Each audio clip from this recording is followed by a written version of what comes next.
Hi everyone, my name is Nikolina and I'm an 18 years old student. I was born and raised in Croatia, where I finished my third grade of economics and administration in high school in Split.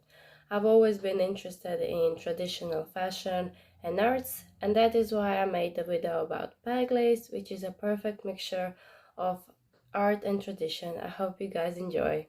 The unique lace-making tradition in Peg has probably begun in the Renaissance as ornamentation for the traditional white linen shirts and neckerchief worn on Peg Island. The importance of Peg lace was shown on traditional fall costumes and was often used as a household decoration. It has been recognized as intangible heritage by UNESCO in 2009.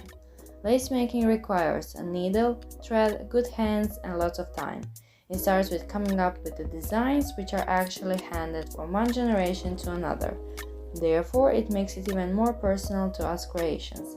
It has geometric structure with a circle in the center of the design.